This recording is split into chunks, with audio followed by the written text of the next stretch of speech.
My name is Noah. I was 5 years old when my parents died in a fire, and my life changed forever. That night, I lost everything, not just a home, but the love, the warmth, the arms that held me close. After the funeral, I was sent to live with my uncle, who didn't want me, but said he had no choice. He had 3 sons already, and I was just an extra mouth to feed, an extra shadow in the house.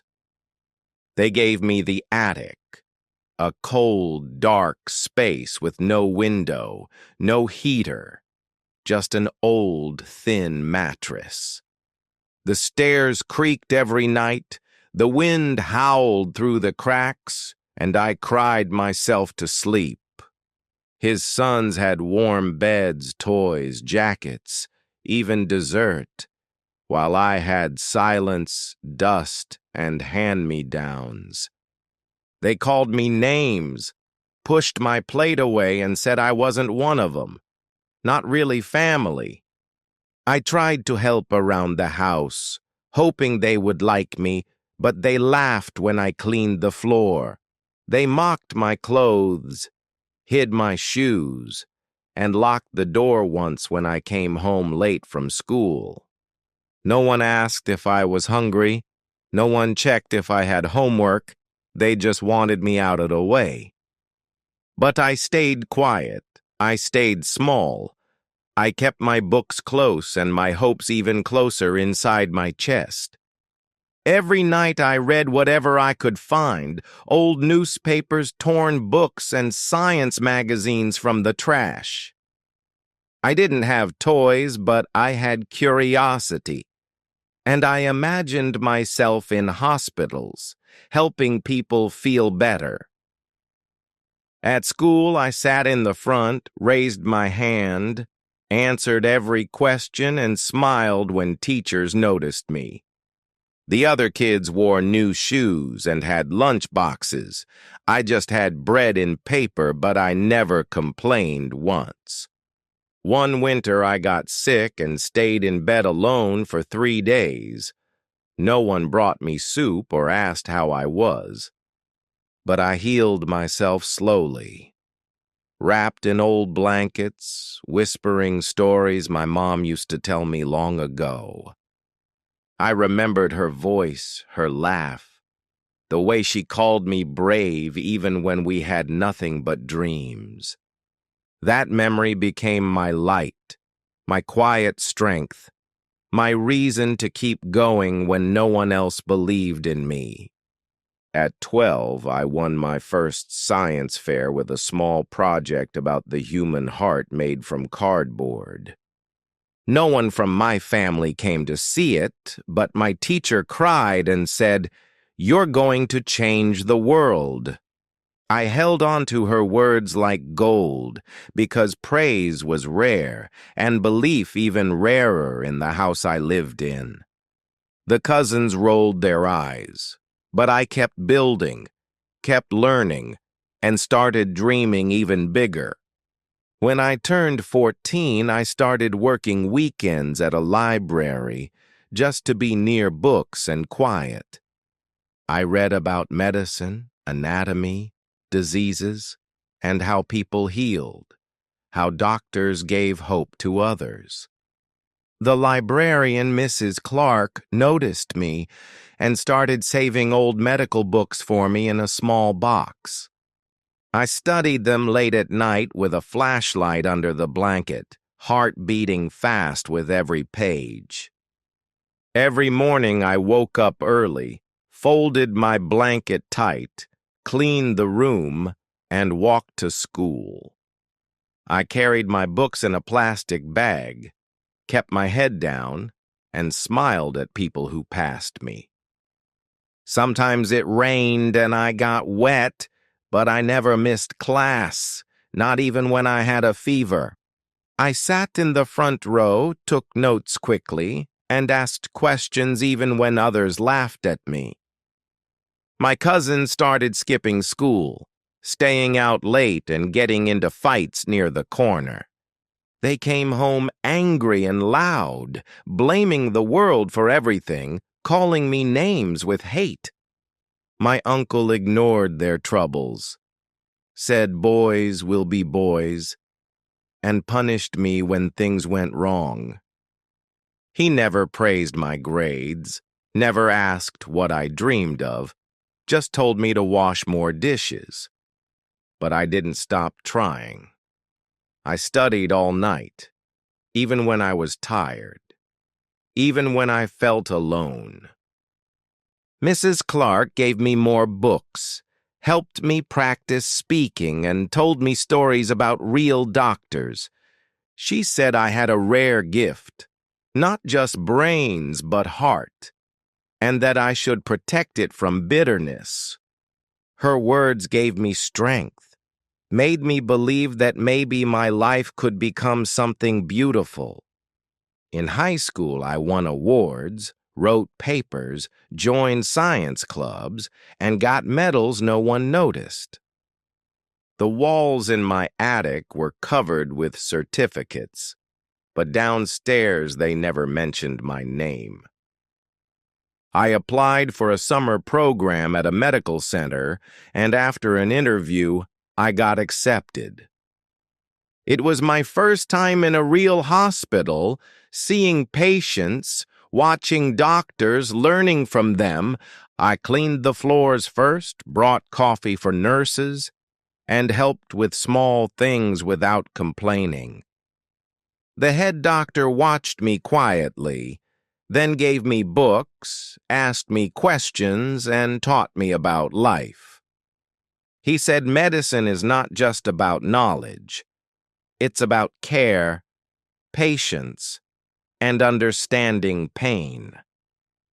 I wrote his words in my notebook, kept them close to my heart, and read them every single night. When I turned 17, I was offered a scholarship to a top university, full tuition and support. I remember holding the letter in my hand, walking into the kitchen, and showing it to my uncle.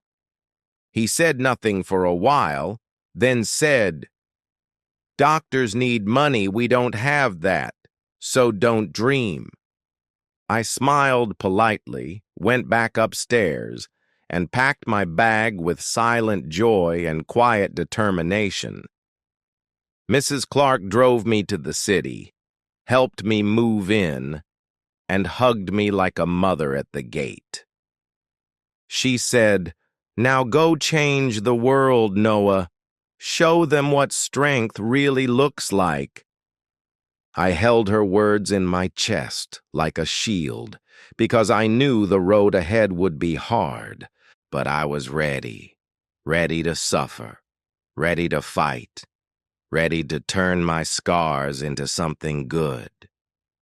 In college, I worked long hours, took extra classes, and volunteered at clinics on weekends. I met people from everywhere, some rich, some poor, and all with different stories to share. I listened carefully, took notes on life, not just science, and grew as a student and a person.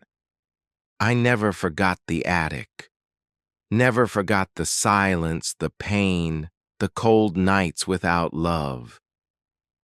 My cousins dropped out one by one, got into trouble, and blamed everyone for their mistakes. I never laughed at them, never felt better. I just stayed quiet and focused on my own path. At 22, I graduated early, with honors, standing proud in front of strangers who clapped. My uncle didn't come, but Mrs. Clark did, and her tears said more than any words ever could. That day I walked across the stage, my hands shaking, but my heart full, finally feeling seen.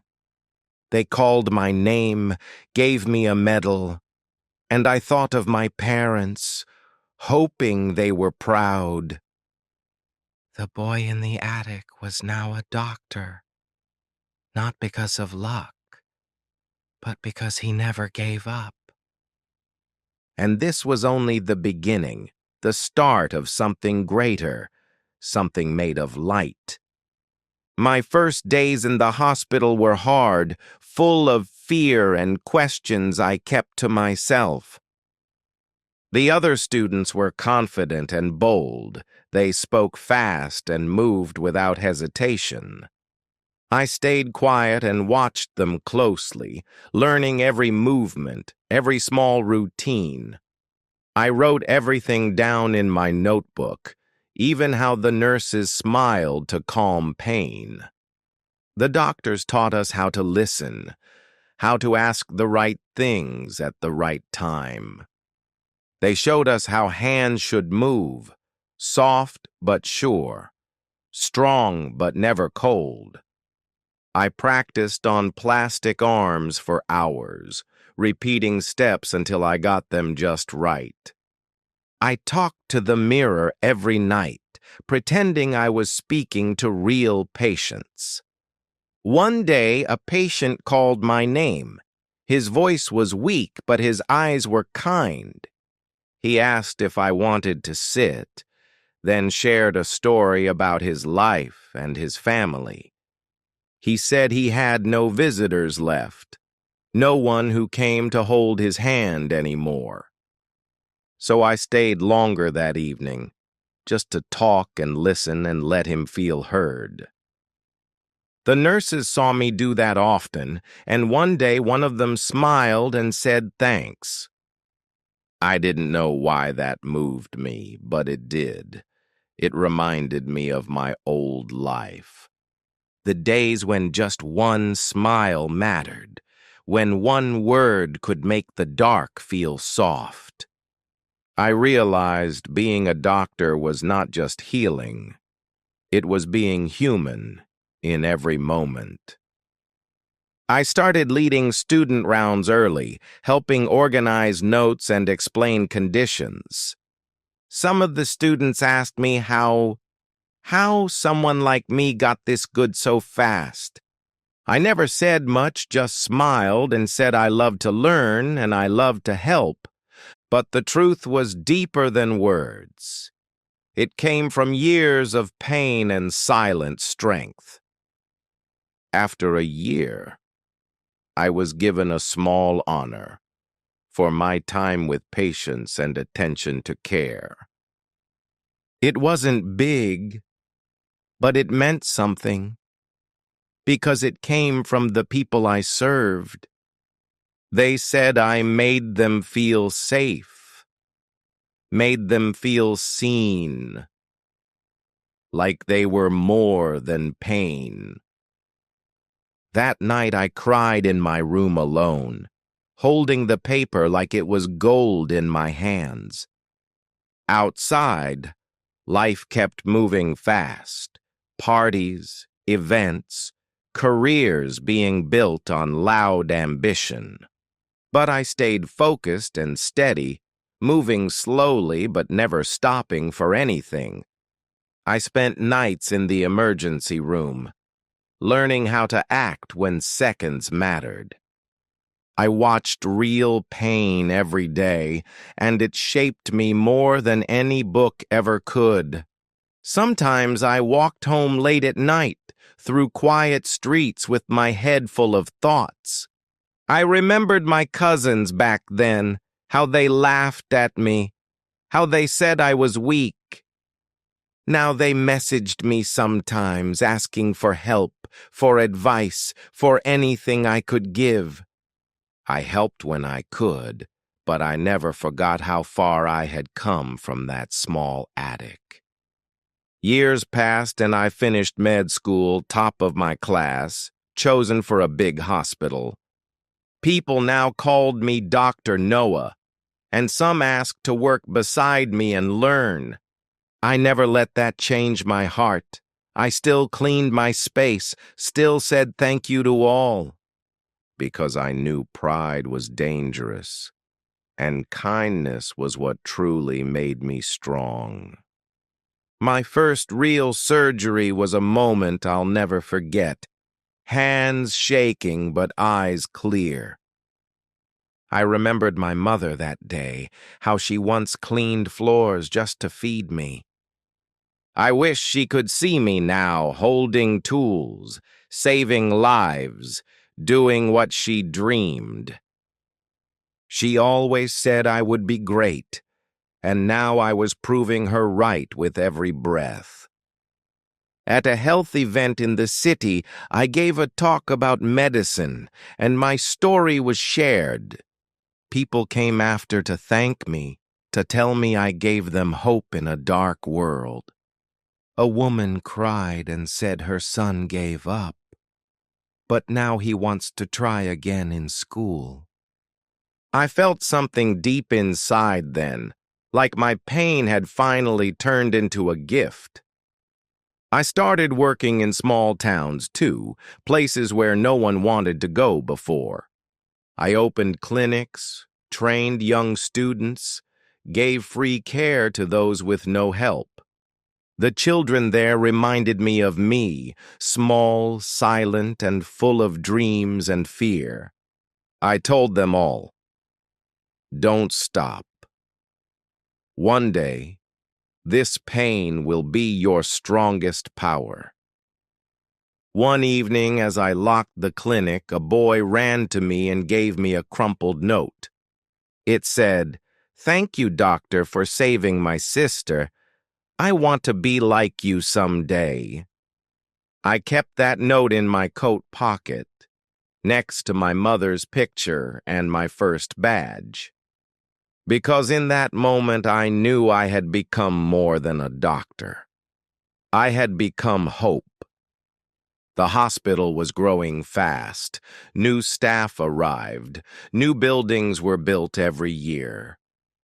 I became a senior doctor at last, leading a team of kind and careful young minds. We worked long shifts together each week, helping patients with hearts full of pain. They came from all over the country, hoping we could bring back health and peace. Many of them were poor and tired. Some had no homes and some had no family. I always sat beside each one, asked their story, and gave them time to speak. Some had no shoes on their feet, no food in their bags, no money for a ride. But I treated them with respect and care, like kings and queens, with a warm smile.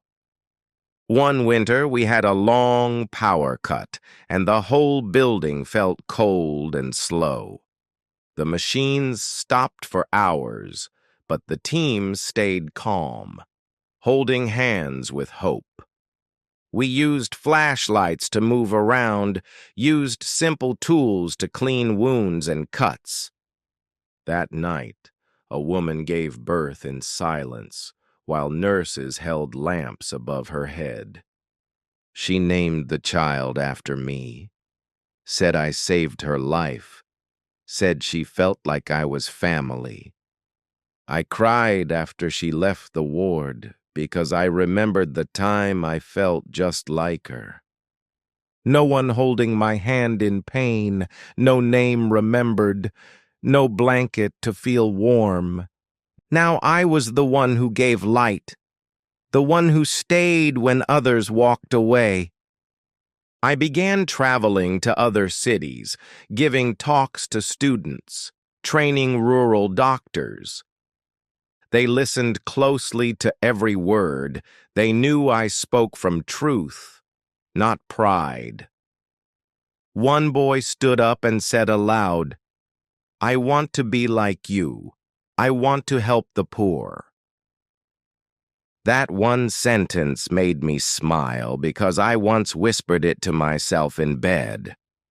I met doctors from many places. Some had titles, some had fame, but little heart.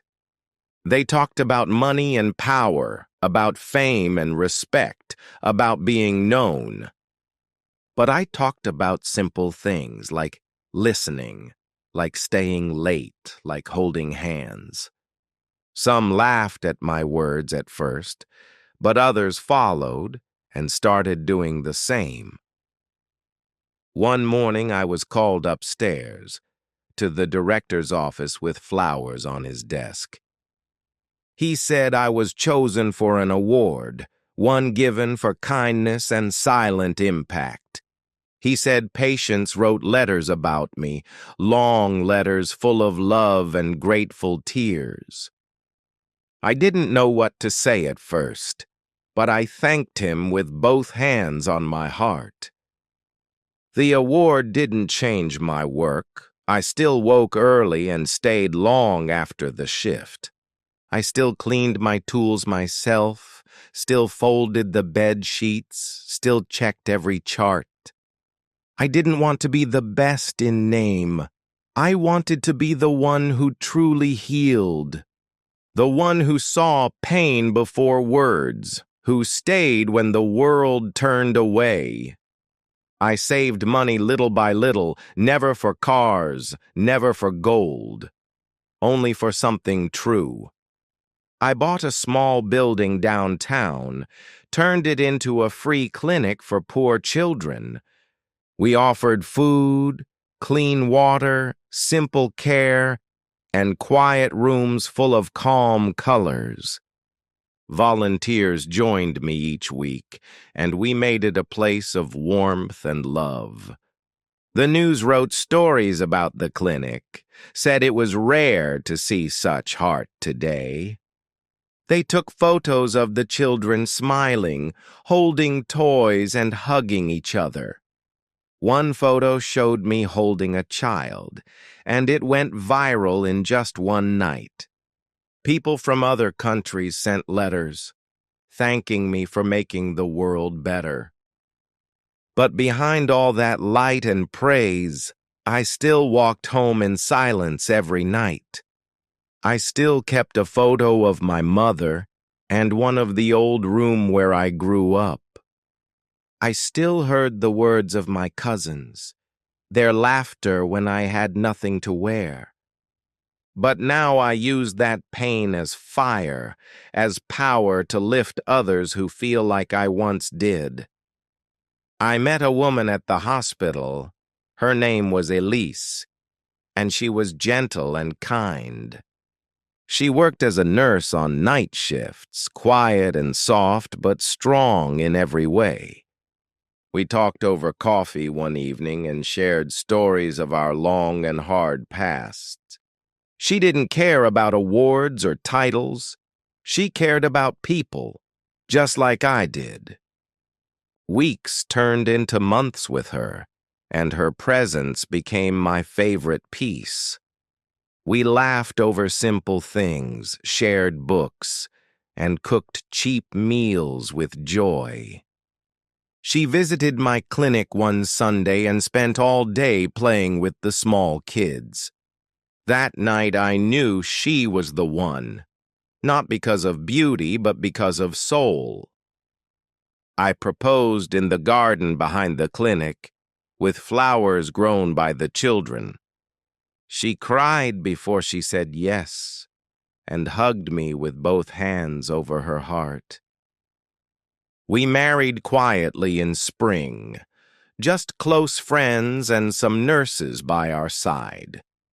No gold, no loud music, just smiles, hugs, and the warm sun above our heads. Years passed and I kept working, and so did Elise with calm and steady hearts. We adopted 2 orphans from the city, 2 little girls with big eyes and soft hands. I saw myself in their quiet eyes and promised to be the father I never had. We gave them books, stories, and dreams, and they gave us love without end. Now when I walk through the clinic, I see colors, I hear laughter, I feel peace. I see patients reading while waiting, children drawing with crayons and chalk. I see doctors who learn to be kind, not just smart, not just skilled, but human. I see my old story in their new lives, and I smile because pain made me better. At night, Elise holds my hand, and we talk about the day, about small and big things.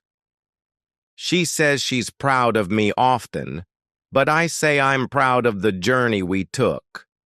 From the cold attic to this warm home, from tears to laughter, from fear to faith. I didn't just become a doctor, I became a man shaped by love and quiet strength. The sun rose gently over the hills, and I stood at my window holding my morning tea. Elise was reading a book nearby while our girls played quietly on the floor. The house was warm and quiet, filled with laughter and peace I never knew before. I looked around the room and smiled, thinking how far we had come from nothing. I still walked to the clinic each day, wearing the same old coat from long ago. The streets felt familiar and kind, with people who waved and smiled as I passed. Children called my name with joy, and their mothers thanked me with grateful eyes. I never saw myself as a hero, but I knew I had made a real difference here. Some patients brought small gifts like apples or flowers wrapped in brown paper. Others came just to say hello or share good news about their lives or jobs. One boy brought his exam results. He hugged me and said I helped him believe. I hung his paper on the wall, right next to my mother's faded photograph.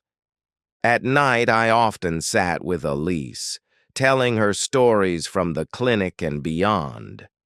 We laughed at the funny ones and sometimes cried over the ones that hurt. She always listened with care, her hands warm around mine, her eyes kind.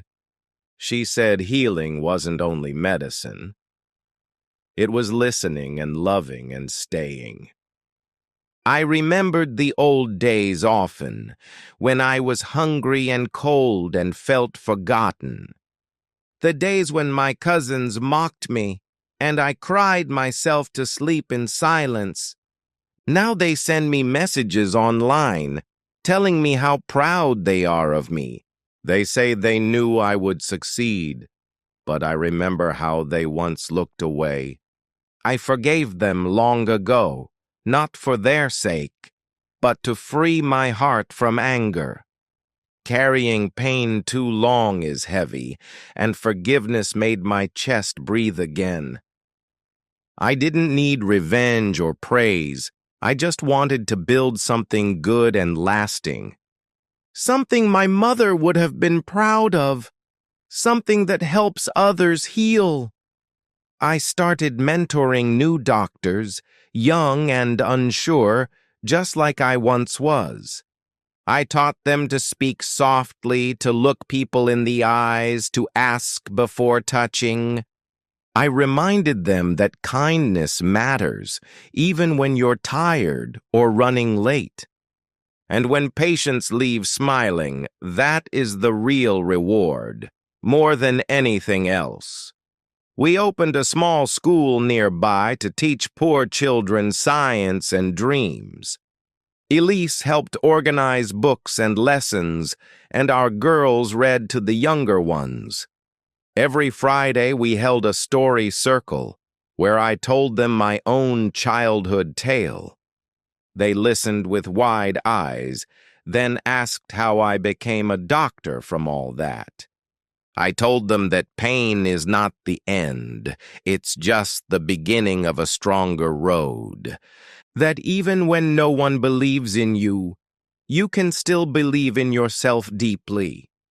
that kindness is a form of strength, and working hard every day does matter, and that no one can take your future if you never let go of your own light. Some nights I still dream of my mother, calling my name from far away. She smiles without speaking and touches my face with her gentle hand. I wake up with tears in my eyes, but a soft peace in my heart each time. I whisper to the dark, "I made it, Mama," and hope she hears me somehow. Whether you're starting your English journey or improving your skills, our stories will help you understand English naturally. Listen, read along, and enjoy learning every day. Glowing Star. Bell, don't forget to subscribe channel Basic English Story and turn on notifications.